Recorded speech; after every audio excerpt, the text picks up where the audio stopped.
Hey guys, Dr. Justin Marcagiani here. Today's video is going to be on the top 5 reasons your liver is not working well. We're going to dive into what they are, simple things that you have control, maybe you don't have control. We'll dive in.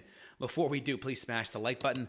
Make sure you hit that bell so you get notifications of great content coming like this, and put your comments down below. I will be responding to them, so make it a good one.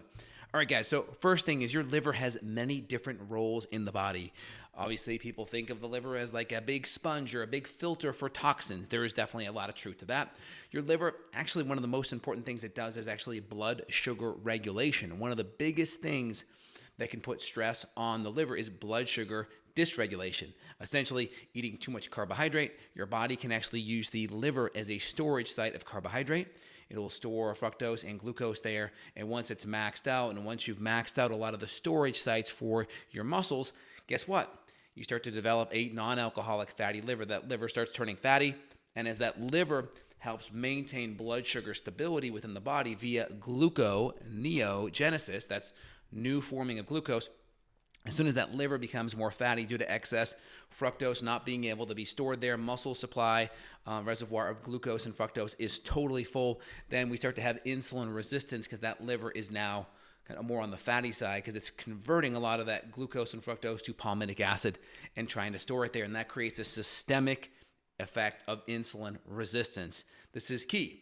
And now some of the markers that you can see on that, we'll see elevated ALT, elevated AST as well. These are liver enzyme markers. When we start to go above 30, it's a good sign that we have potential fatty liver. Again, if you go for a metabolic panel, which is where you'll find the ALT, AST test, if you did some hard exercise or hard lifting, there could be just some muscle breakdown that will mimic that elevated tissue. So you want to make sure you're controlling for that variable. All right, let me just kind of dive in more specifically for you guys.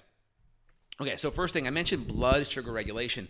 Right, glucose storage is a key site for the liver. Your body will store about 60 grams of glucose in the liver. It can store fructose there too. Fructose is a lot more inflammatory and damaging than glucose is. I mean, fructose, if you look at it, usually when you're getting like high fructose corn syrup, it's 55 fructose percent, 45 glucose. Or if you're getting processed food, table sugar, right? Sucrose is table sugar. It's going to be half glucose, half fructose. And so, yeah, half of it will go to the liver. You only have about 60 grams or so, but you upregulate a lot of, let's just say, a lot of JNKY enzymes, junk enzymes that are going to be more inflammatory, and you can impact this inflammatory cascade in the liver. Not to mention the CYP1 enzyme, the carnitine palmito CPT enzyme, carnitine palmitotransferase enzyme, which is important for shuttling fatty acid into the mitochondria. Guess what? It inhibits that enzyme, so now you have an inability to burn fat optimally, hence this fatty liver and the conversion of glucose and carbohydrate, mainly fructose, into fat. And so we can have this NASH, non-alcoholic steatotic hepatitis. It's like saying, hey, you got an inflamed liver, but it's not from, hepatitis, which is a viral condition. And then you have not from alcohol. So it's just kind of ruling out the more common ones. So big ones going to be your lifestyle. And again, we may see it with elevations in triglycerides too. Triglycerides very high. Usually you're going to start to see triglyceride to HDL ratio greater than 2. So you start to see it like your trigs are like at 150 and your HDL is at 40. Oh, well, yeah, it's almost a 4-to-1 ratio. That's a sign that you're moving in the wrong direction. And we may also see that with elevations in fasting insulin. So we see insulin elevated. That's another sign that we have problems. So blood sugar regulation. Your liver is an important site for glucose stabilization. You'll see it when you start to go low carb. Your body will use glucagon and gluconeogenesis to kind of control decent blood sugar flow. The drug metformin, they'll actually use that drug to decrease gluconeogenesis. And again, that's with people that are already kind of over-carbed up. It also works on insulin resistance. Again, you can do that with your diet with natural nutrients as well, and restricting a lot of the food that gets converted into storage sites at the liver. You can knock down the foods that are going to be stimulating more of the insulin and driving that insulin resistance. Because once that liver is going to be stuffed full of carbohydrate, fructose, glucose, insulin resistance becomes a systemic part, because that glucose or that blood sugar is systemically managed by the liver. And if we have a liver that is insulin resistant, your body is going to have a hard time controlling blood sugar more. Okay, and so insulin and glucagon play a role with that. Now, toxin exposure. Obviously, we know the liver plays a big role with toxins. We know, for instance, we'll talk about alcohol. We know that upregulates GGT enzyme, ALT, AST. These are enzymes in the liver that when they go high, it's a sign the liver and that tissue is breaking down, right? We're having this catabolic breakdown, recreational drugs. So obviously this could be any, drug that, you're going to see, whether it's fentanyl, whether it's just trying to have a hard time thinking about recreational drugs, heroin, any of your opiates. You could put opiates in that category, whether it's fentanyl or heroin. Pharmaceutical drugs are a big one. Even things like Tylenol. You can have someone go into liver failure. Your kid could go into liver failure by taking too much Tylenol. And guess what? They'll actually reverse that with an NAC IV drip. So NACs, or I should say Tylenol is a big one, right? A lot of these over-the-counter drugs can be stressful depending on what pathway they work on, for instance. Statins can be one that could be an impact as well. What else can be an impact pharmaceutical-wise? So your ibuprofen could definitely be a stressor as well. A lot of, you're going to see any of your opiates, any of your pain medications, those can all impact significantly.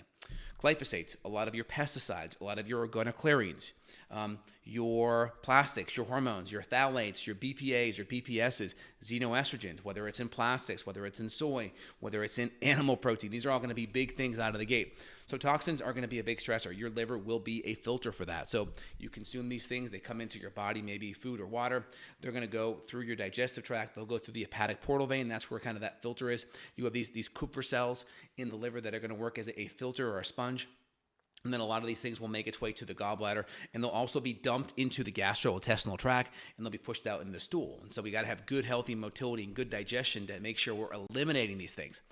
Hydration, very important. The solution to pollution is dilution. And so whatever toxic thing you have in your body, the better quality water, clean, healthy water is going to be amazing with good electrolytes in there. It's going to dilute the, let's just say, the capacity for these toxins to be stressful, to be oxidative, to create free radical damage in the body. So we're going to have a major impact on that. Plus, our cells need good, healthy electrolytes to function optimally. Digestion's a big thing, right? Guess what? The master antioxidant that is there to help your body deal with toxicity, right? N-acetylation, glucuronidation, glutathione conjugation. Glutathione is a master antioxidant, and it's going to be necessary to help deal with these oxidative stressors. And guess what? It's made from cysteine, it's made from glutamine, it's made from glycine, and it's made from protein. So if we have poor digestion and we're not breaking down these amino acids, or if we're under a lot of stress and maybe we're vegan or vegetarian and we're not getting good, healthy, concentrated levels. Again, you could do it if you're a vegan vegetarian, if you're doing a lot of protein powders, but it's still hard. And a lot of times you're still not getting complete amino acids, and a lot of times you're not getting enough of that cysteine, which is the rate limiting one when it comes to making glutathione. You need glutathione, is made from tripeptide. Glutamine, usually muscle meat, also in a lot of gut formulas. Glycine, big in collagen and bone marrow and bone broth. And the last one is going to be cysteine. Cysteine's the big rate limiting one there. And so if we have poor digestion, low hydrochloric acid, if we have bacterial imbalances in the gut, we're not absorbing things, that could be a big issue. Now, gut toxins is a big one. I kind of talked about SIBO and dysbiosis. If we have imbalances in that gut bacteria, there could be toxins produced from dysbiotic bacteria, otherwise known as endotoxin or lipopolysaccharides. These are actually going to be stressors on the liver. So if we have bad gut balance, we have a lot more dysbiotic bacteria, Citrobacter, Klebsiella, Pseudomonas, Morganella, etc. Put H. pylori in there.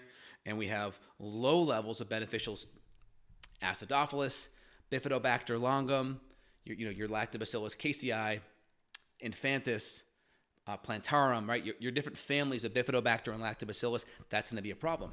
And obviously, we have prebiotic fibers that help grow a lot of those things. And you could put fungus or candida in that camp too, because candida also produces acetaldehyde, which would also be a gut toxin. Acetaldehyde is a similar metabolite that you get from alcohol as well. Makes you feel drunk. It's a stressor on the liver. So that's also a big deal. That makes sense, guys, out of the gate. So blood sugar regulation is important. Insulin and glucagon play a big role, but glucagon and the liver play a really important role. Your liver will hold a little bit of glycogen. It'll work on that regulation. But when we impact it and we overly stuff and convert carbohydrates to fatty acids and we increase insulin resistance, we're going to develop this non-alcoholic liver inflammation.